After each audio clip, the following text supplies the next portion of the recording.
श्री शिवाय नमस्तुभ्यम। नमस्कार दोस्तों, स्वागत है आप सभी का आपके अपने यूट्यूब चैनल खुशहाल ज़िंदगी में। दोस्तों, मैं बात करूंगी 17 अक्टूबर दिन सोमवार अष्टमी तिथि यानी कि सोमवारी अष्टमी के बारे में। दोस्तों, हमारे हिंदू पंचांग के अनुसार हर दिन एक अलग अलग तिथि होती है और हर तिथि का अपना एक खास महत्व होता है।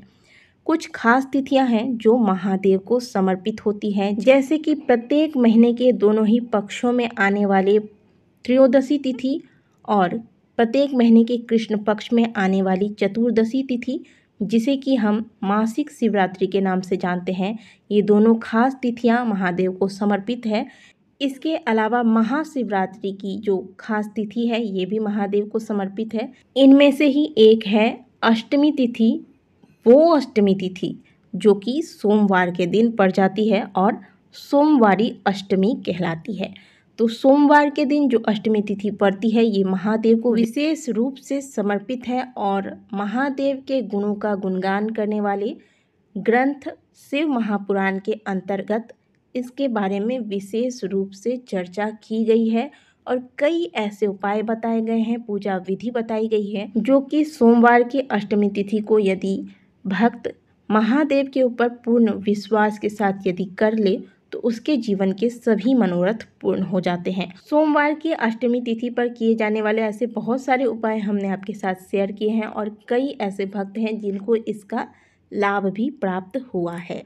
तो 17 अक्टूबर को है सोमवार की अष्टमी तिथि। इस दिन अहोई अष्टमी भी मनाया जाएगा और अहोई अष्टमी की पूजा में भी विशेष रूप से शिव परिवार की पूजा अर्चना की जाती है। अहोई अष्टमी के दिन शिव परिवार की पूजा तथा अहोई माता की पूजा किस प्रकार से करनी है, इस पर हमने अलग से वीडियो बना रखा है, जो कि आप डिस्क्रिप्शन बॉक्स में जाकर इस वीडियो को देख सकते हैं। आज बात करेंगे सोमवार की अष्टमी के बारे में। दोस्तों, शिव महापुराण के अनुसार सोमवार के दिन यदि अष्टमी तिथि पड़ जाती है तो इसका महत्व उतना ही होता है जितना कि महाशिवरात्रि का होता है। इस दिन माता पार्वती भगवान भोलेनाथ के समक्ष अपनी 64 योगिनियों के साथ नृत्य करती हैं और दोनों ही अत्यंत प्रसन्न मुद्रा में होते हैं। और ऐसे मौके पर यदि कोई जातक, कोई भक्त किसी मनोकामना के साथ महादेव की पूजा अर्चना करता है मंदिर में जाकर या फिर बताए गए उपायों को करता है तो उसकी समस्त मनोकामनाएं हाथों हाथ पूर्ण होती हैं। तो आप सभी इस सुंदर मौका का अवश्य लाभ उठाएं।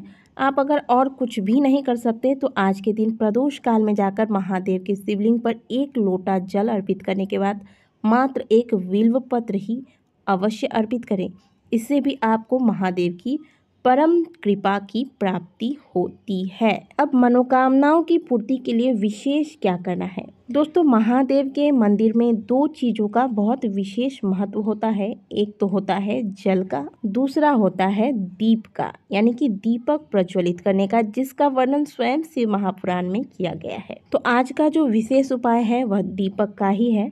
तो आप अपने घर से मिट्टी का या फिर किसी भी धातु का एक दीपक ले लें। इस उपाय को आप मंदिर जाके करें, लेकिन यदि यह संभव नहीं हो पा रहा है, कोई समस्या है, तो आप घर में भी इस उपाय को कर सकते हैं। तो आज का उपाय हमारा दीपक से ही है। तो आपको एक दीपक ले लेना है और इस उपाय को करते वक्त आप काशी विश्वनाथ का स्मरण करेंगे। अब दीपक जो है वह आप घी का लें और अगर घी की व्यवस्था नहीं हो पा रही है तो आप ऐसे में तिल के तेल का प्रयोग कर सकते हैं। सरसों के तेल का प्रयोग नहीं करना है। ये उपाय आपको प्रदोष काल में करना है और जो समय है इस उपाय को करने का वो भी मैं आगे आपको बता दूंगी। आपको ये बता देते हैं कि अगर आप मंदिर में कर रहे हैं तो आप महादेव के पूजन की जो भी सामग्रियाँ ले जाना चाहते हैं वो सब कुछ ले जा सकते हैं। घर में भी अगर इस उपाय को कर रहे हैं तो आप चाहें तो महादेव के शिवलिंग पर जल चढ़ा सकते हैं, बिल्वपत्र, पुष्प इत्यादि सब चढ़ा सकते हैं। इसके बाद महादेव के शिवलिंग के समक्ष, जैसे कि हमने आपको बताया, दीपक प्रज्वलित करना है। पहले आप जिस स्थान पर दीपक लगाने वाले हैं उस स्थान पर थोड़ा सा चावल, जो कि टूटे ना हो, चावल बिछा दे थोड़ा सा। अब इसके ऊपर दीपक घी का या फिर तिल के तेल का लगाएंगे और जिस भी चीज़ से आप चाहे दीपक लगा रहे हैं इसमें आप एक जोड़ा लौंग का डाल देंगे। लौंग भी बिल्कुल पूर्ण होना चाहिए, जो फूल होते हैं उसके टूटे ना हो, इस बात का ध्यान रखें। स्क्रीन पर देखिए बिल्कुल इस प्रकार का आपको लौंग 1 जोड़ा यानी कि 2 लौंग आपको इस तेल या फिर घी के दिए में डाल देने हैं। फिर काशी विश्वनाथ का स्मरण करके उनका नाम लेकर यह दीपक प्रज्वलित करना है। अब ये दीपक करेगा क्या दोस्तों?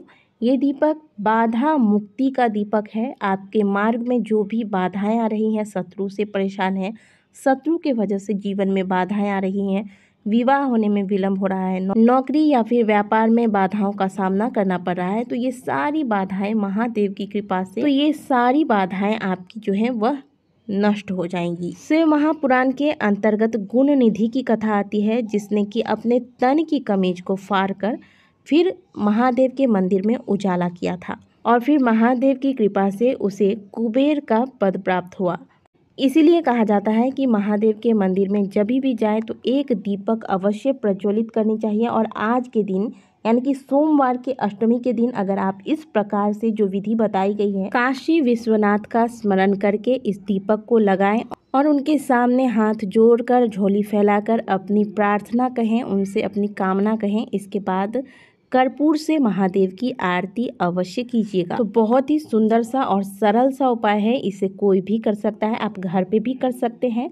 और कोशिश कीजिए कि अगर आसपास मंदिर है और आप जाने में सामर्थ्य हैं तो अवश्य मंदिर जाके करिएगा। अब इस उपाय को करने के लिए आपको व्रत रखने की आवश्यकता नहीं है, बिना व्रत के भी आप इस उपाय को कर सकते हैं। बस जो भोजन आप करिएगा ना, वो सात्विक होना चाहिए, इस बात का ध्यान रखिए। तो दोस्तों आज के दिन बूढ़ा हो, बच्चा हो, स्त्री हो, पुरुष हो, कोई भी इस उपाय को कर सकता है।